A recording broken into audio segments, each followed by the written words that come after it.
Hello students, I am Dr. Kushnada Parveen. Today I am going to discuss about lateral ventricle of the cerebrum.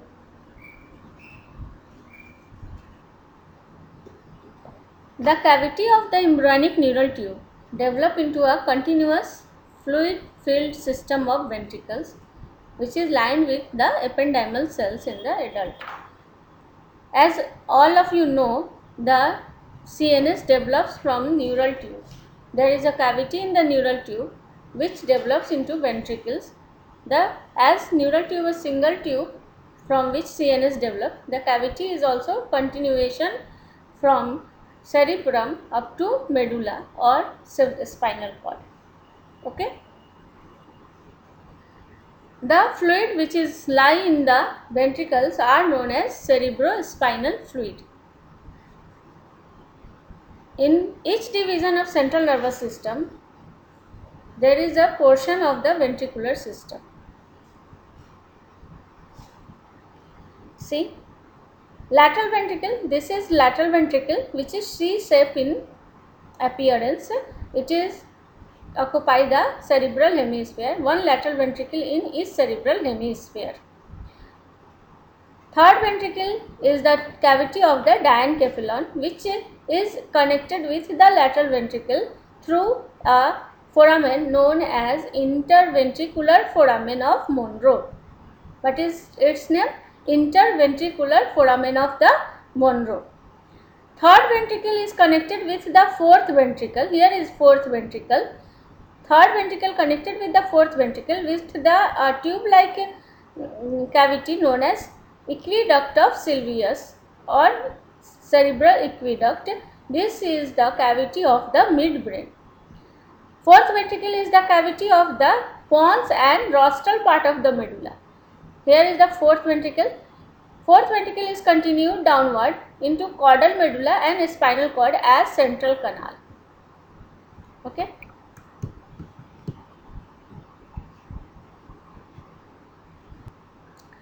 Now come to the lateral ventricle. I described in detail about the lateral ventricle. A lateral ventricle curves through each cerebral hemisphere. Each lateral ventricle follow a long C-shaped course through all the lobes of the cerebral hemisphere in which it resides. During development, cerebral hemisphere develop into C-shaped fashion. All lobes, frontal, parietal, occipital and temporal develop in C-shaped form. So many structures are also developed in C-shaped form. Lateral ventricle is one of them. Okay, it is customarily divided into 5 parts: anterior horn, body, posterior horn, inferior horn and a trigone. See, this is lateral ventricle. Here is the anterior horn. The anterior horn lies in front of the interventricular foramen of the Monro. This is anterior horn which lies in the frontal lobe. Here is the body of the lateral ventricle which lies in the parietal lobe. Here is a trigone from which inferior horn and posterior horn deviated. This trigone is having cavity which is enlarged in size. Okay, this is the posterior horn and this is inferior horn. Posterior horn lie in the occipital lobe, inferior horn is lie in the temporal lobe. Okay. Anterior horn is also known as frontal horn. In the frontal lie in the frontal lobe anterior to the interventricular foramen. A body in front of the in the frontal and parietal lobes extending posteriorly to the region of splenium of the corpus callosum. आप सबको याद है स्प्लीनियम corpus callosum का part है. Corpus callosum having rostrum, genu, body and splenium. So body of the lateral ventricle lie up to the region of the splenium. Third one is posterior horn projecting posteriorly into the occipital lobe. Inferior horn curving inferiorly and anterior into the temporal lobe. This Now come to the anterior horn. Anterior horn is bounded by the fiber of corpus callosum that run laterally from the genu. See, this is corpus callosum. Here is the genu of the corpus callosum. Fiber of genu of corpus callosum is known as forceps minor. It passes to the frontal lobe. Forceps minor connect the frontal lobes. This forceps minor limit the anterior horn. Okay, it forms the roof and anterior margin of the anterior horn of the lateral ventricle. The bulbous head. See in this diagram, here is the inside the cavity, here is caudate nucleus. It is the head of the caudate nucleus which form the floor of the anterior horn. Which form the floor of the anterior horn. Corpus callosum form the roof of the anterior horn. The anterior horn is triangular in shape, having roof, floor and medial wall. Lateral, there is no lateral wall. Roof is formed by the corpus callosum, floor is formed by the caudate nucleus, head of the caudate nucleus, and medial wall is formed by a thin sheet of matter known as septum pellucidum. This is, here is the cut portion of the septum pellucidum. This is the part of the septum pellucidum. Here is the fornix. Below the anterior column of the fornix, here is a foramen which connect lateral ventricle with the third ventricle, is known as interventricular foramen of Monro. It is known as interventricular foramen of Monro.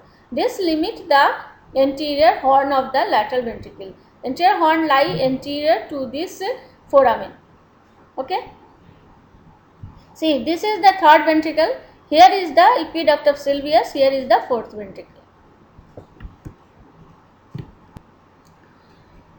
The body of the lateral ventricle. First one is anterior horn, second one is the body of the lateral ventricle. The body of lateral ventricle lie behind the level of interventricular foramen, that is behind the anterior horn. Its floor is formed by the thalamus and body of the caudate nucleus. Its floor is formed by thalamus and body of the caudate nucleus. There is a groove between thalamus and caudate nucleus known as thalamostriate groove. Thalamostriate means groove between thalamus and corpus striatum. That's why it is known as thalamostriate groove. Stria terminalis lie in the groove. Also in the groove is the thalamostriate vein. See, this diagram show the floor of the body of the lateral ventricle. Here is the body of caudate nucleus. Here is the thalamus. Between these two parts, there is a groove known as thalamostriate groove. In this groove lie the stria terminalis and thalamostriate vein. This form the floor of the body of the lateral ventricle. The roof of the body of the lateral ventricle is formed by the corpus callosum. See, here is the corpus callosum which form the roof of the lateral ventricle, and on its medial side see, here is the fornix. This is fornix. I describe all these things in my previous classes. This is fornix. This form on the posterior part, it form behind the, here is the septum pellucidum which form the medial wall of the anterior horn. Behind the septum pellucidum, the fornix form the roof of the body of the lateral ventricle. Body lie up to splenium. This is splenium. Body lie up to splenium. So, body of the fornix and crus of the fornix form the roof of the body of the lateral ventricles. Through the medial wall of the body of ventricle, between roof, that is fornix, and thalamus, that is known as floor of the lateral ventricle, thalamus, between the thalamus and fornix there lie a tuft of the corpus corvad plexus enter into the ventricle through this slit like structure known as corvoid fissure. It is known as corvoidal fissure. Its limit anteriorly is the interventricular foramen. Here is a slit-like structure through which tuft of capillaries enter into the ventricle to secrete CSF. Okay, the area through which the tuft of capillary enter the ventricle is known as corvoid fissure.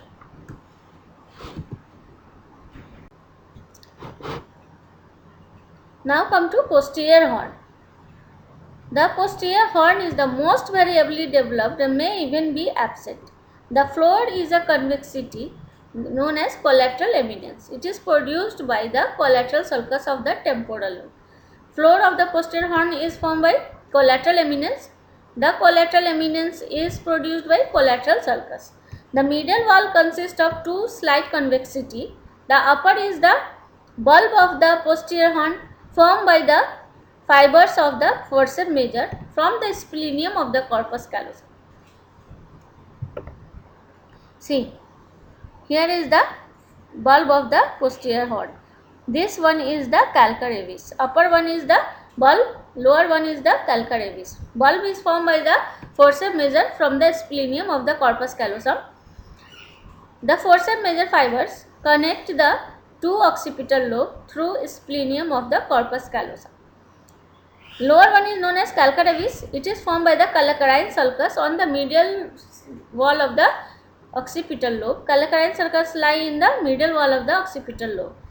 It is calcar which, if well developed, can obliterate the posterior horn. Roof and lateral wall is formed by the tapetum of the corpus callosum. All part of the lateral ventricle roof is formed by the corpus callosum and tapetum. Its lateral wall of the posterior horn is formed by the optic radiation. It is formed by the optic radiation.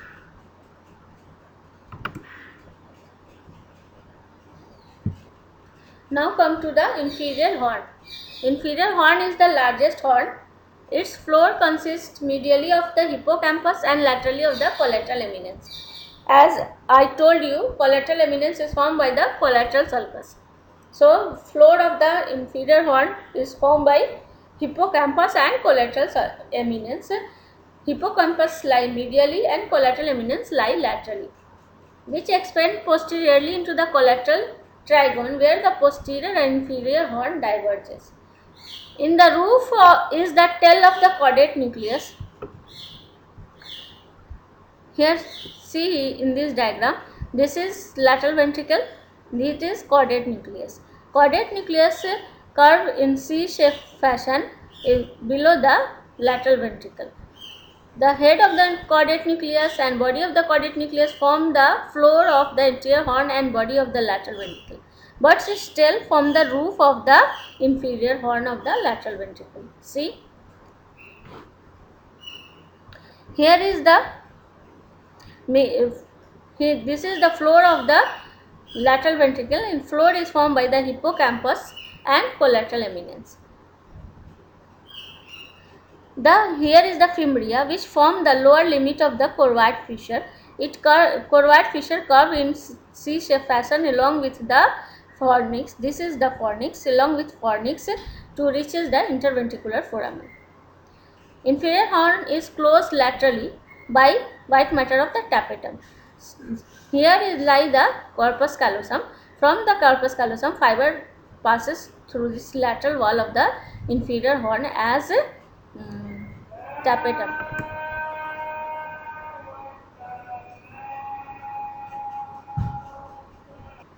Now come to the cerebrospinal fluid.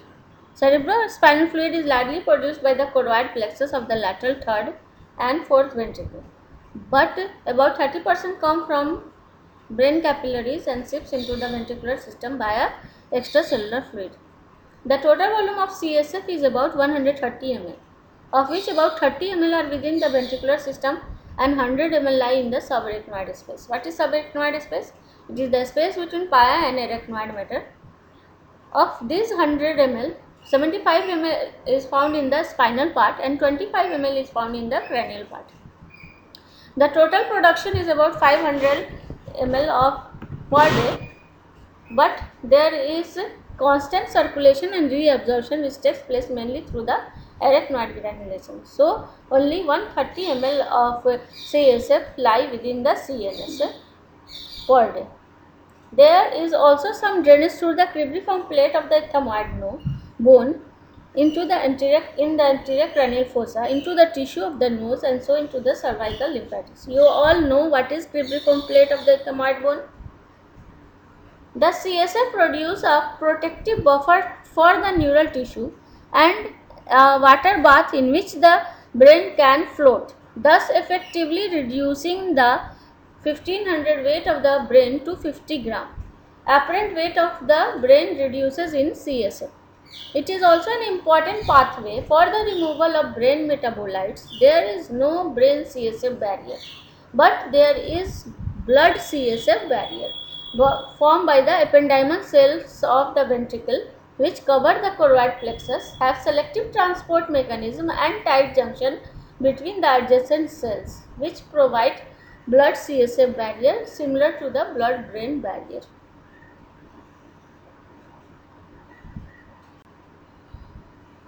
See, in this diagram, I describe how CSF circulates. See, this is the ventricular system, this is lateral ventricle, this is third ventricle, this is aqueduct of Sylvius, this is fourth ventricle. You can see in this diagram, here is red margin is the choroid plexus which form the CSF in the lateral ventricle.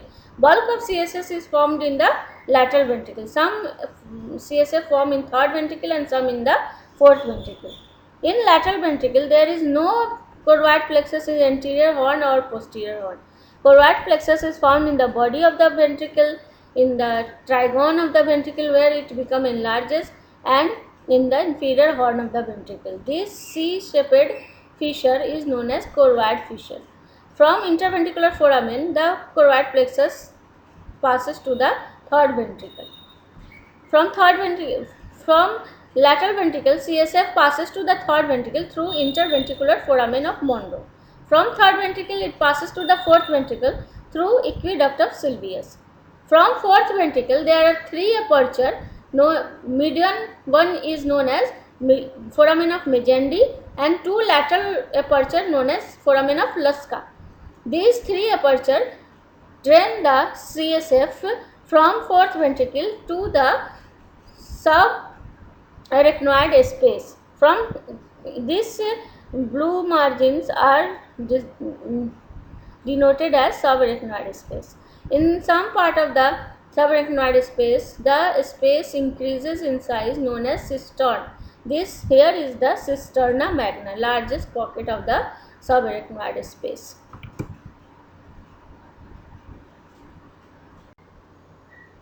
See, in this diagram, here is the brain tissue, here is the pia mater, which snugly fit the sulcus and gyrus of the brain tissue. This space, which is trabeculated in appearance, is subarachnoid space in which CSF lie and also blood vessels lie. Here is arachnoid matter. The space between arachnoid matter and pia mater is known as subarachnoid space. This subarachnoid space is trabeculated in appearance, filled with fluid known as CSF. This gives a cushion-like, a sponge-like appearance. This is dura mater. Dura mater become folded at places in the CNS, forming one of the fold of the dura mater is known as falx cerebri. In the margin of falx cerebri, there is dilated veins known as venous sinuses. Okay, this arachnoid matter invaginate the or pierce the dura mater to open into the venous sinus. This is arachnoid granulation. First of it form arachnoid villi, then become globular known as granulations. Through these granulations, CSF drain into the into this venous sinuses.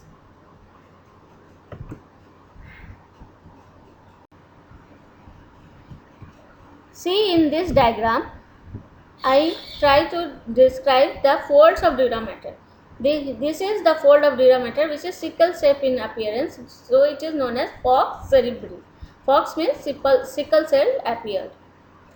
The Fox cerebri having lower margin is sickle shaped. In this margin there is a vein between the folds of the dura mater known as inferior sagittal venous sinus. In the upper margin there is another venous sinus known as superior sagittal venous sinuses. Most of the CSF drain in these venous sinuses through arachnoid granulations. What is choroid plexus? All four ventricles contain a strand of highly convoluted and vascular membranous material known as choroid plexus. Just as glomerulus of the kidney, ventricles of the brain also contain tuft of capillaries along with membrane known as choroid plexus which secrete CSF. On the medial side of the lateral ventricle, the pia mater and ependyma of the ventricle, ependyma is the lining of the ventricle, come in contact. At some places, only pia mater and ependyma lie in close contact without intervening brain tissue. Okay. This line of contact is narrow and curved round the top of the thalamus. See, here is the thalamus. It curved round the top of the thalamus along the C-shaped manner along the concavity of the fornix to the inferior horn. This C-shaped fissure is slit-like structure is known as choroid fissure.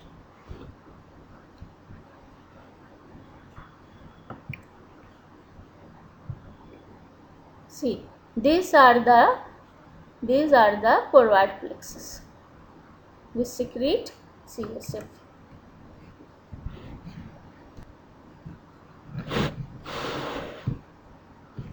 A mass of blood capillaries enter through the choroid fissure, invaginating the pia mater and ependyma before it.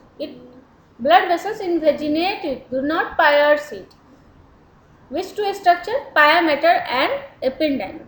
First, pia mater and ependyma come in close contact. The contact of pia mater and ependyma is known as tila choroidi. The tila choroidi, from tila choroidi, the portion of tila choroidi, the tuft of capillaries invaginated, forming the choroid plexus.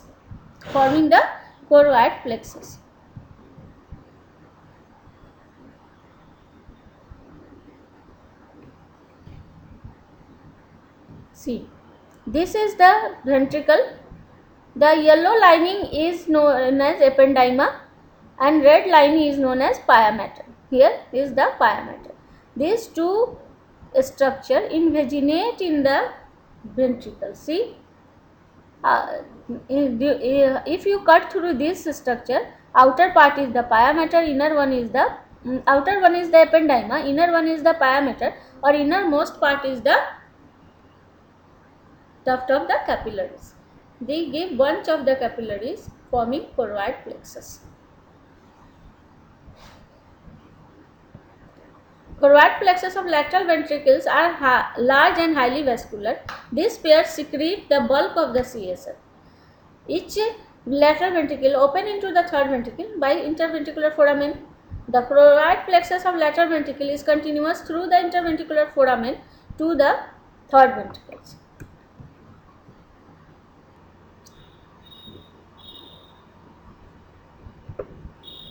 See, these three structures form the choroid plexus. This is the capillary, this is the pia mater layer,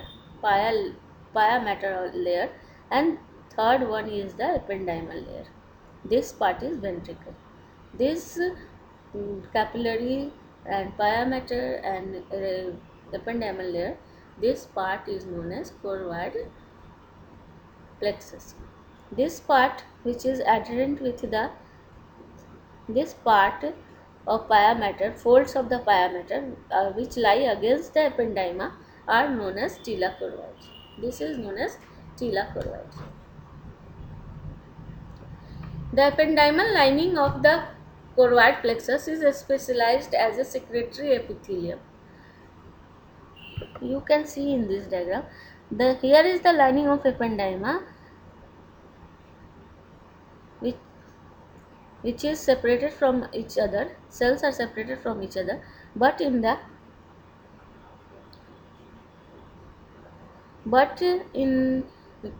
choroid plexus there is tight junctions between the ependymal cells become modified.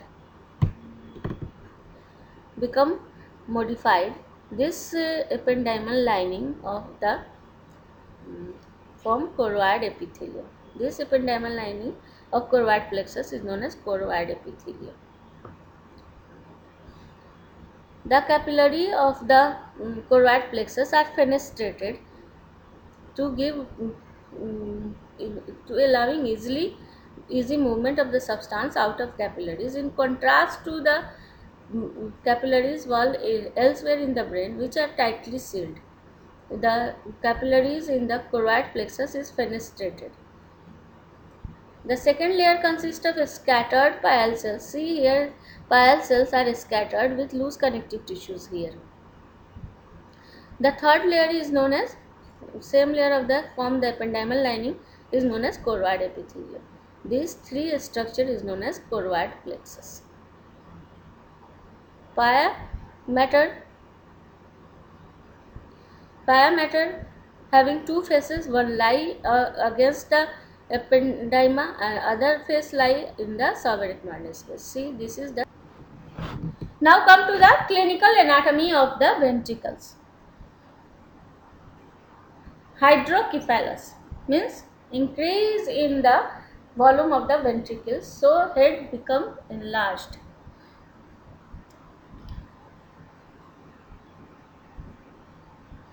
Because of the rate of production of CSF is relatively independent of the blood pressure. It is not related with the blood pressure and interventricular pressure. Fluid continue to be produced even if the path of circulation is blocked or is otherwise abnormal. The fluid secretion continued even if the path of circulation is blocked. When this happens, CSF pressure rises and ultimately the ventricle expand at the expense of the surrounding brain tissue. The volume of the ventricle increases, creating a condition known as hydrocephalus.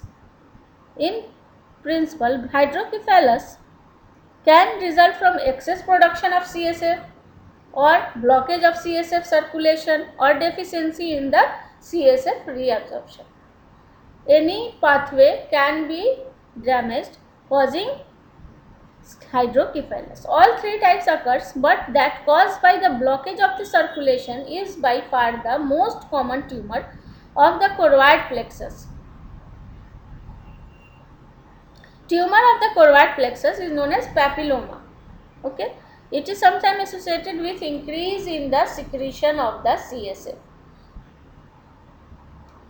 In some cases, much greater than normal production of CSF has been shown directly and believed to be the cause of hydrocephalus. Circulation of CSF can be obstructed at any point in the pathway.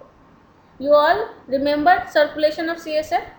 I once again describe. CSF formed in the lateral ventricle and third ventricle and fourth ventricle, but bulk of CSF is formed in the lateral ventricle. From lateral ventricle, CSF passes to the third ventricle through foramen of Monro, interventricular foramen of the Monro. From third ventricle, it passes to the fourth ventricle through aqueduct of the Sylvius. Then from fourth ventricle, three apertures, three foramens, foramen of Majandi and foramen of Lasca, the CSF passes to the subarachnoid space.